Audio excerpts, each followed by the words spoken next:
There's a bitter truth about home ownership that nobody is talking about. We sold our house so we can now start renting and yada yada. Those are the things that I feel in my timeline of feed nowadays, and I want to talk about it. In this video, it's going to be part 3 of a series I've been talking about, budget approved or not approved. Let's talk about home ownership. Home ownership. My name is Silverlyn. If you're meeting for the first time, hey girl, I help you master your finances so that you can build wealth. And I'm talking to you or coming to you as somebody that owns a couple of properties. So let's talk about home ownership. Is it budget approved or not approved? That depends on your budget, right? Now, as much as I agree with a lot of these videos, some of the things they share in the videos, talk about the downsides of it, I agree with a lot of the things. But at the same time, if I were to do this over again, I will still own a couple properties. Yes, as God permits. You know why?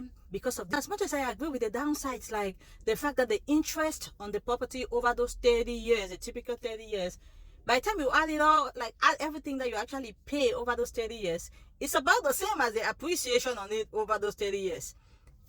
That's for real. And adding the property taxes and all what it entails to actually keep up managing that property over time, right? Now, but here is one thing or two things I want to share that this will still be budget approved based on my budget, right? Because it's not the same for everybody. You have to, number one, you start with really looking at your numbers, your budget.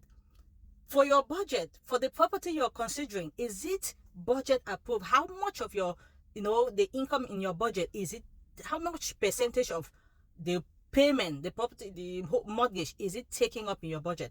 You don't want a property that you're going to be paying about 50% of your take home is going, some people it's even more, 50% or more of your take home pay is going towards mortgage payment. That is putting yourself in a really hot pot of soup, because you may think it's sustainable for you right now. You have a stable job. Remember, that's only a job. You have to consider, what if I no longer am in this place of this so-called stable job that somebody else owns?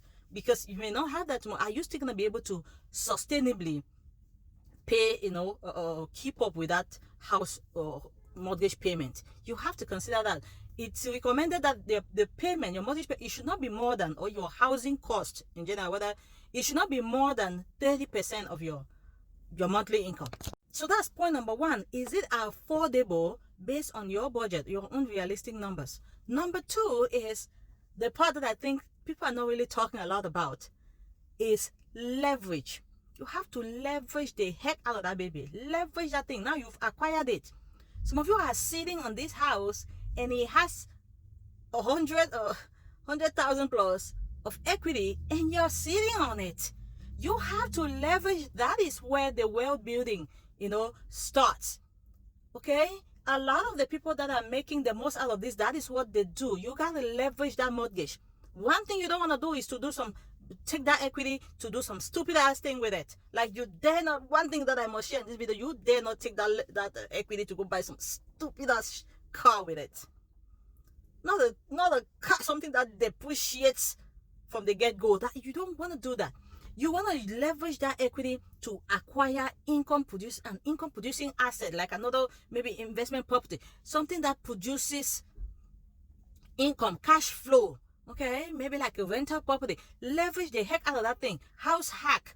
And I'm not just talking the talk, I'm walking the walk. We're currently building, by the grace of God, a multi-million-dollar home care agency by leveraging equity. Something that you're going all in, and what is in it. That's what we're talking about. Leverage it. Leverage that. Do some sort of an income producing venture with that equity, and it will be all worth it. That is the game. I hope this helps. Be sure to stick around for more. Let me know in the comment section after watching this, according to your own budget, is home ownership budget approved or not? It's different for different people. Have a blessed day. Peace out.